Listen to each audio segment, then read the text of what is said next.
Às vezes, assistindo The Crown, eu tenho faniquitos, porque é épica a qualidade do roteiro. Que série magnífica!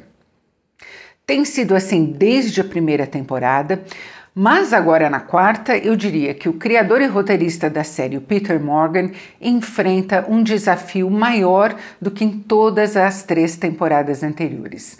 Agora entram em cena personagens que são muito vivos ainda na lembrança do público, a princesa Diana e a primeira-ministra Margaret Thatcher. Se você gostar desse vídeo, não se esqueça de curtir. E, por favor, inscreva-se no canal também e clique no sininho. Caso você queira ler sobre outros filmes e séries, é só entrar no meu blog. O link você encontra na descrição, aqui abaixo.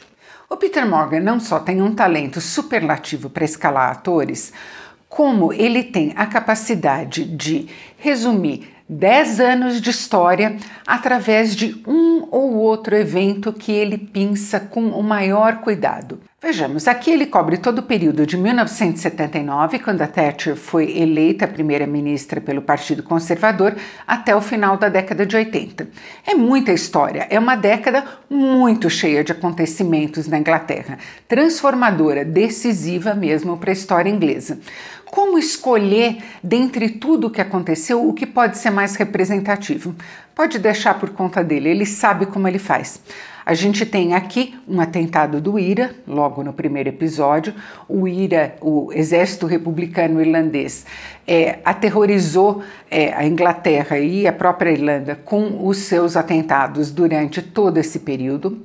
A gente tem a entrada em cena da Thatcher e da princesa Diana, aquele suposto conto de fadas que capturou a atenção do mundo, entrou para o imaginário popular.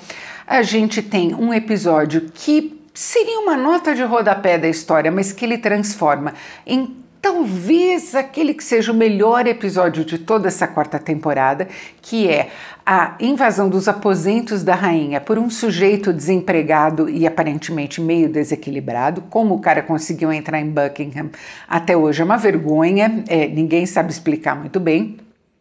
E ele pega também um pouco da princesa Margaret, a irmã da rainha, as voltas com uma doença grave e com a sensação de inutilidade dela. E assim ele vai pensando aqui, pensando ali, e dessa maneira ele não só comenta a existência de uma monarquia no século XX e no século XXI, o apego de uma das nações mais modernas do mundo a essa instituição de 1000 anos de idade, comenta as transformações políticas e econômicas pelas quais o país passou e principalmente comenta as transformações na alma dos ingleses durante todo esse período.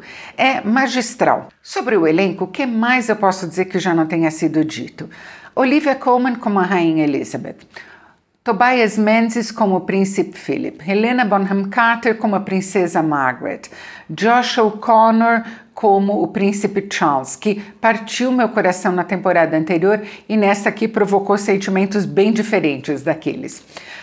E temos aqui a Emma Corrin, uma atriz novata, esse é praticamente o primeiro trabalho dela, arrasando como a Princesa Diana. A Diana, claro, é um caso à parte. A Diana, a gente pode dizer que ela inaugurou a era das celebridades que vigora até hoje.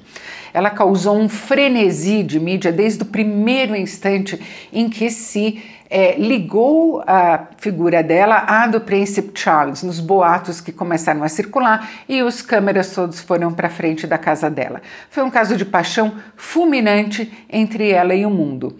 E o que é muito interessante, a gente sabe hoje em dia que foi um relacionamento cheio de atrito, cheio de mal-estar, de fricção, de discórdia, aquele que existiu entre ela e o Charles e entre ela e a família real como um todo.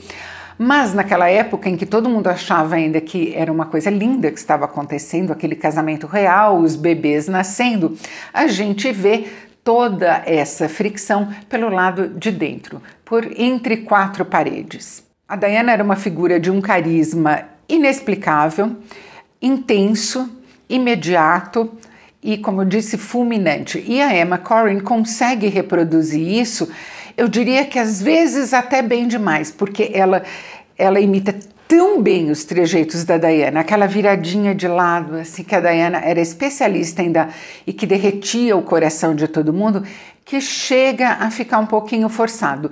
Mas, na verdade, é que a gente está vendo essa personagem aqui, não ao longo de todo esse período, mas de maneira concentrada. Então, talvez esse seja o efeito cumulativo que a gente sente assistindo à série. Agora, tem um reparo sério nessa temporada, que é a Gillian Anderson como a primeira-ministra Margaret Thatcher.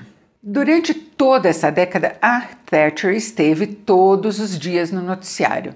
Então, ela é uma figura muito reconhecível, não só pela frequência com que a gente via ela, mas porque ela é uma pessoa muito marcante. Ela tem trejeitos muito marcantes, uma aparência muito marcante, um jeito de falar muito peculiar. But what the honourable member is saying is that he would rather the poor were poorer, provided the rich were less rich. That way you will never create the wealth for better social services as we have. Eu tenho ouvido muitos elogios à interpretação da Gillian Anderson, mas francamente eu sou obrigada a discordar deles. Talvez seja o carinho que as pessoas têm pela atriz, talvez as pessoas sejam jovens demais para lembrar de como a Thatcher era realmente, mas para mim, cada vez que ela entrava em cena, eu pensava, gente, parece que a Thatcher sofreu um problema neurológico, porque essa fala lenta, esse jeito rígido, aquilo não é a Margaret Thatcher.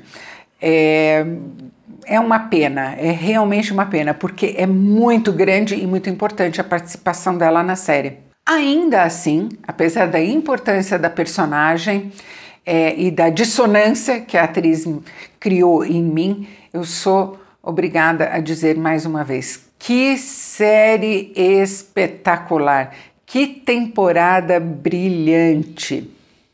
Peter Morgan não decepciona.